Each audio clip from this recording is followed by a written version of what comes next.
Hello, and again, this is Edward Washington, Local 2004 President. What you're seeing before you is FMLA laws and prohibitions under FMLA, which Dscyf, DHR openly are violating. Section 105 of the FMLA section 825.200 of the FMLA regulations prohibit the following actions. Number one, an employer is prohibited from interfering with or denying the exercise of, restraining with any FMLA right. Number two, an employer is prohibited from discriminating or retaliating against an employee or prospective employee for having exercised or attempted to exercise any FMLA right. Examples of prohibited conduct include refusing to authorize leave for any eligible employee. Number two, discouraging an employee from using FMLA leave. Number three, manipulating an employee's work hours to avoid responsibilities of the FMLA.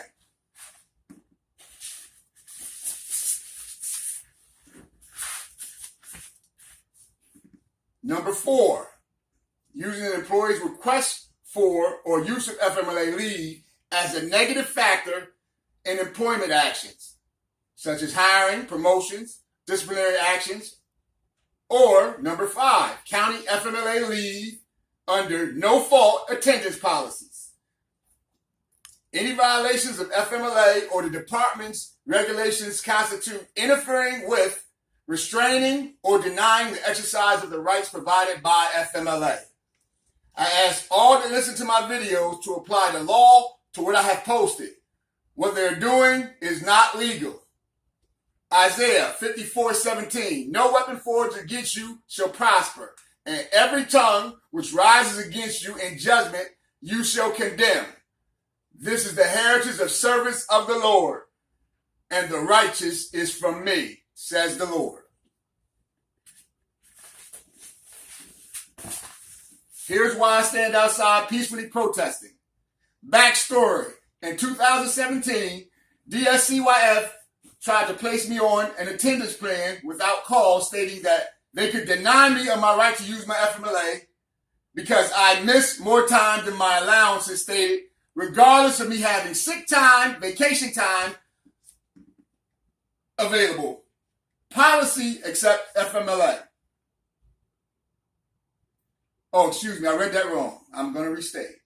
Me having sick time, vacation time available, and regardless of it being on their attendance policy, except in FMLA, which FMLA is covered under federal law and is covered by no fault 12 weeks. I've never used 12 weeks of FMLA. I've never violated any Dscyf policy or federal law. Dscyf and DHR begin not paying me if I miss time under FMLA based solely on allowances. I then retained a lawyer. The lawyer sent Dscyf and DHR an email. In the email, they were informed that they could not deny me pay or usage under violation of federal law for exactly 5 years until April 9th of this year. They followed the FMLA law. I missed time. I called out under FMLA. I submitted my time, which I had available to me. No policy or law was violated, and I was denied. This is when it became clear to me that Dscyf and DHR did not want to follow the law. My supervisor told me that from that day forward, that any time I missed under FMLA over my allowances would be considered no call, no show, or an unexcused absence. Mind you, the law clearly states as well as Dscyf policy and DHR, the FMLA does not apply to any state attendance policy. 2.8.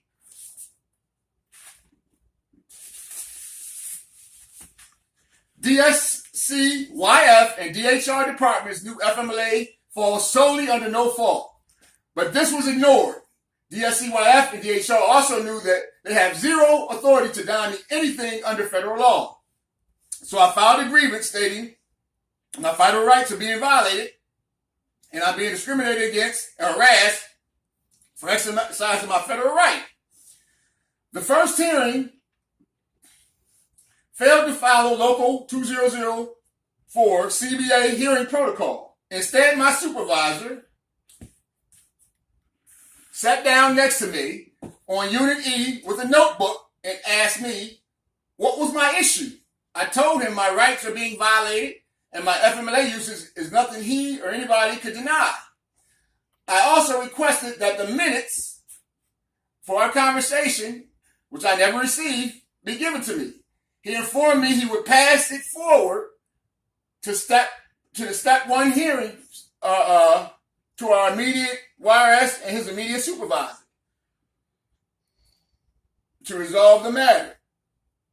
All he had to do to make this happen would be to accept my FMLA request and pay me as the law states. That would have ended it. But that's not what the department wanted to do.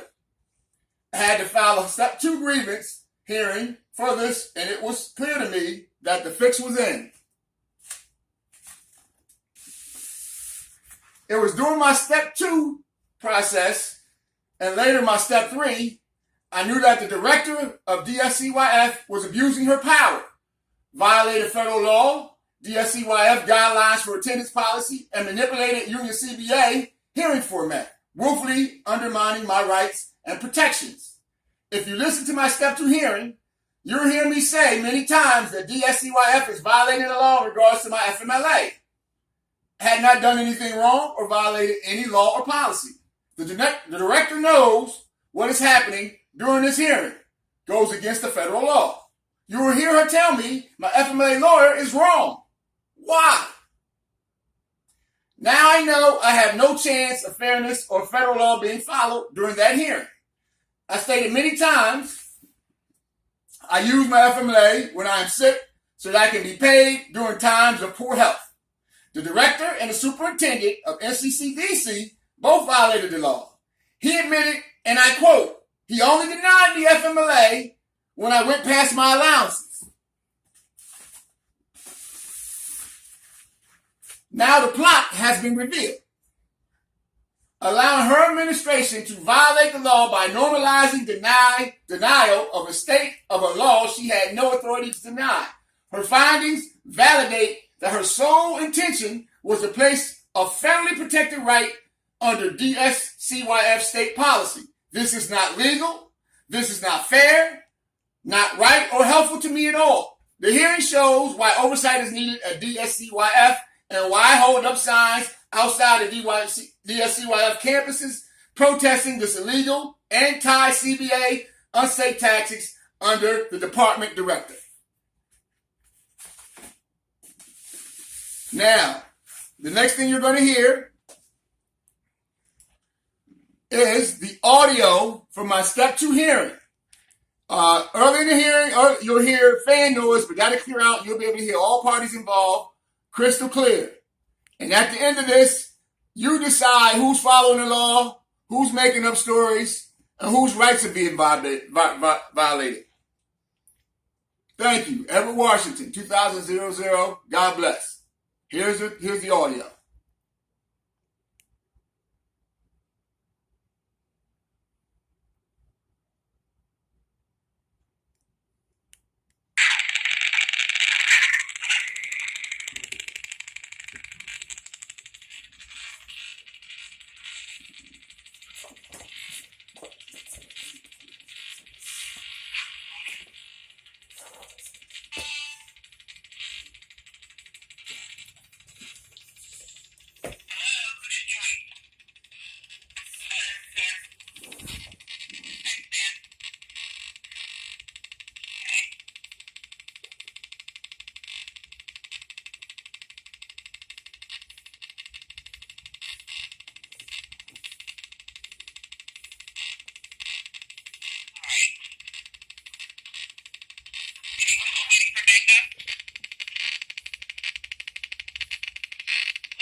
We have Crystal Fritz, Madeline, and Morgan from LR.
and 6.0340.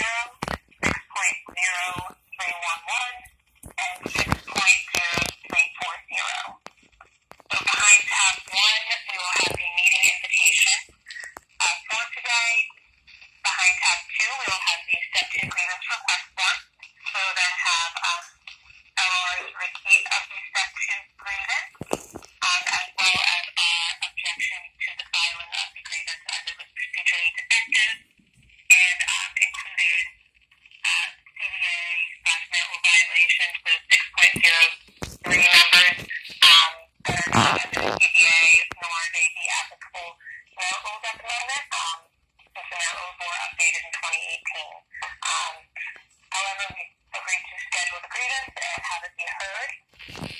So moving on from there, we have 7 pages of scheduled correspondence between the state and the union to make sure that the state was agreeable for everyone.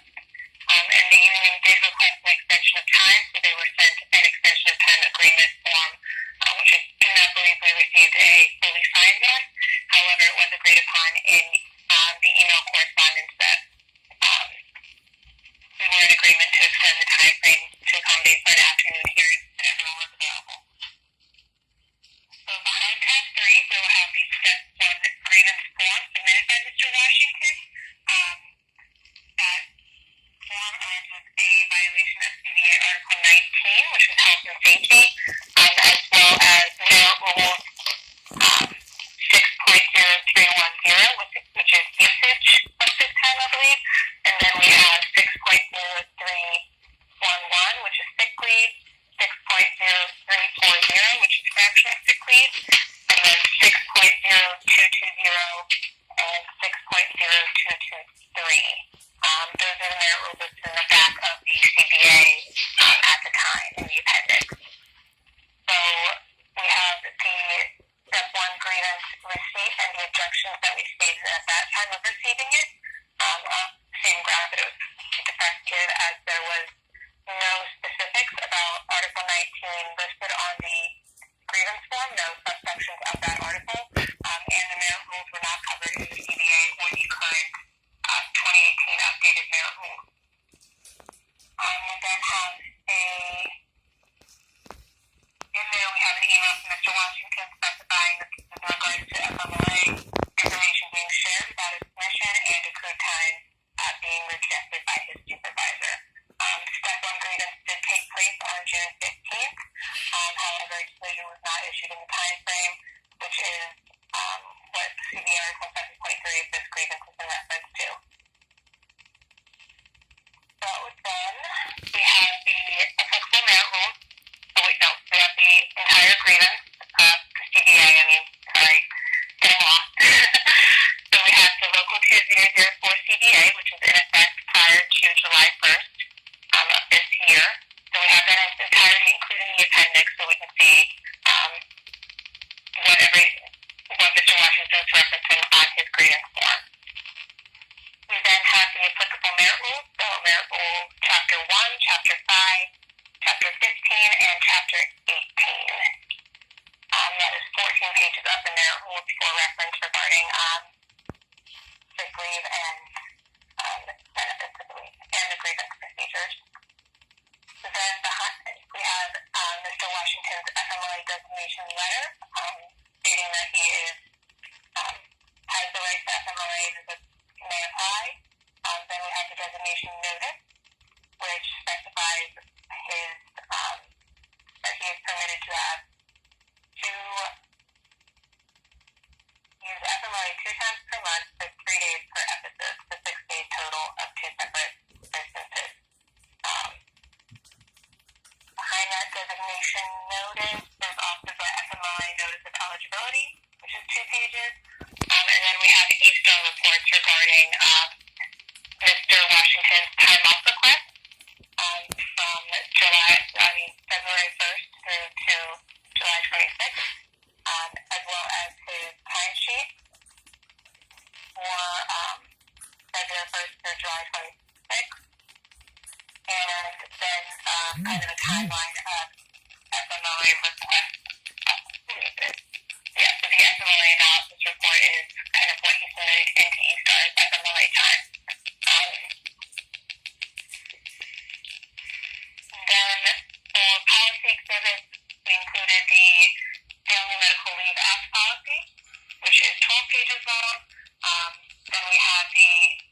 which is 4 pages, and policy 2.8, which is regarding attendance, which is 2 pages long.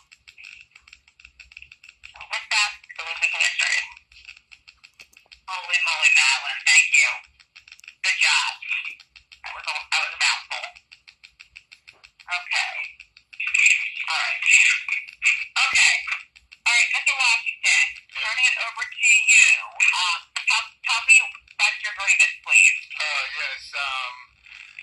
Back in April, when I submitted my FMLA to Mr. Cannon, he informed me that I cannot use FMLA. I had to use something else other than my FMLA. He also stated that he was reading a page from my FMLA sent to him by Ms. Cole stating allowances 2 to 3 days times 6 days a week. And I asked him who gave him that because I didn't authorize anybody permission to disperse that information. I then told him that we had this situation before, back in 2017, the exact same thing. And I'll read to you verbatim what my lawyer told, and then Ms. Farley, who was here, and this is what she told her. Additionally, it should be noted that the amount of leave noted in Part B of the estimated time, which occurs based on patient's medical history, it's estimated. Hence, immediate discipline should not be imposed or any flare-ups or exceeds estimated amount. By law, that's just one of my ideations. It's not to use to deny me using my FMLA. It's a protection. It also states on my sheet, intermittent leave and absent on the other side of the pages. So if you're only going to use one page for prejudice to deny me free and fair use of my FMLA, you're in violation. And that's my argument. And my FMLA and my HIPAA stuff is being dispersed for prejudice. And I want that on the record. Because this has been going on since 2017. I've been going over the same thing. Every time a new administrator or a new superintendent comes in, they always come after me for my health. And I'm tired of it. So, Mr. Washington, what are the dates you're saying that you were denied your FMLA? I've been denied. I can't even begin to tell you because they've been denying me since the 4th, since April the 9th, all the way up until present. My FMLA is... Do you believe that, let me ask this, what do you believe, how are you reading your current designation to mean how much time off you're allowed to have for FMLA? It's not a designated time off that I'm supposed to have. It's based off of my health. Intermittent, correct. Intermittent. So your FMLA designation gives you an allowance, correct? It states an allowance based off of my medical history. However, I can have intermittent leave and be absent based off of my FMLA adulations. The whole entirety of the package, not just one piece. And that information being dispersed to use as prejudice to deny me is illegal. Based on what? Based on the FMLA policy. It says it cannot be denied when I say use my FMLA for my health. It cannot be manipulated and I cannot be told to use something else. And that's examples of prohibited conduct under FMLA. Refusing to authorize FMLA for eligible employee. It's been done repeatedly. Mr. Washington, how do you, let me ask you this, if you have a proof FMLA in your designation which has no medical information on this, none, right? So it just tells management what you're approved, which is 2 times per month, up to 3 days for absences. So that's your designation. There's no medical information on this form. It also states with a check, absent and intermittent. That is part of the designation. Okay, that's what I'm saying. Correct. Okay. So you're saying that is violating You're violating my rights, yes. We've been doing so since 2017. I have documentation. I've been having these type hearings over and over again. I got sheets and sheets of these same similar hearings for the same similar things.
of the same thing, and I have it documented. Years. Are you just requesting to be able to use your FMLA time as designated? They're not even letting me. I can't use it to get paid when I'm not available to come to work, or if I'm sick and I don't even use any time. It's all being denied. It was being blocked up until maybe a couple weeks ago where I can't even put any time in. I can't have vacations. I haven't had a vacation approved in 2 years. Well, the case is on FMLA. I understand that, but I mean, there's no way I can use any approved time in this facility. All right. Okay. All right. Anything else that you want before I talk? No, that's all I have right now. I mean, but that's just stuff. Okay. Mr. Perkins, can you tell me a little bit about the FMLA designation and the approval process for the capital? Yes, first I'd like to say, we don't get the designation. We abide the supervisor. And sometimes HR will send it straight to the supervisor's designation letter because the supervisor needs to know and be aware of, what is allowed per FMLA. And, he is allowed, as stated before, 2 times per month, 3 days per episode. So it can be a total of 6 days per month. We have never denied his FMLA. Whenever he calls out for FMLA, that is approved. However, sometimes Mr. Washington will call out FMLA and he will try to submit sick leave or vacation leave and not have it under FMLA. And we will ask him to either resubmit, or if he exceeded his allowance, we will tell him and advise him, hey, you exceeded your allowance for this month, so you will need to put in, sick leave or something else instead of FMLA because that's not approved. We have never denied Mr. Washington's FMLA. If we look on his time sheet, then you can see where FMLA has been approved from the document that he provided. FMLA has been approved, and I know this is a part of it as well, but he's had annually taken and approved as well. So I'm really confused by what Mr. Washington is saying regarding his HIPAA violations because that's just inaccurate. We don't even know his medical history. We don't have that information. We don't get anything on what's going on with him medically. All we get is the designation advising us what he's permitted to use as far as FMLA. So I'm really confused by the agreement and what Mr. Washington is stating here today. That's pretty much it. All right. Mr. Washington, I'm looking at your station here. But are you aware of adopting what it means that it's 2 times a month, 3 days per episode? It doesn't mean 60 random days, correct? Throughout the month. It doesn't. Like I said, the ideation is just one of my protections. And also, I've been sick my whole life. For FMLA, it's not to be restricted or capped by any means based on my health. I can use my time if I'm sick for whatever I need to use it for. It cannot be restricted or construed. It says that in the law. It's being done on a continual basis. And it's I'm just telling you, I have documentation where this has been being done repeatedly. And Ms. Cole is the main culprit. She's been trying to put me on attendance plans for days under FMLA for years since when she was program manager. I have the documentation. I have the grievances that I've seen in prior to this one. For the same things. I'm not making this thing up. My FMLA adulations are shown. Mr. Cannon is even putting it on the comments on my time when I put in my time. How would he know? He didn't get it. He didn't get nobody.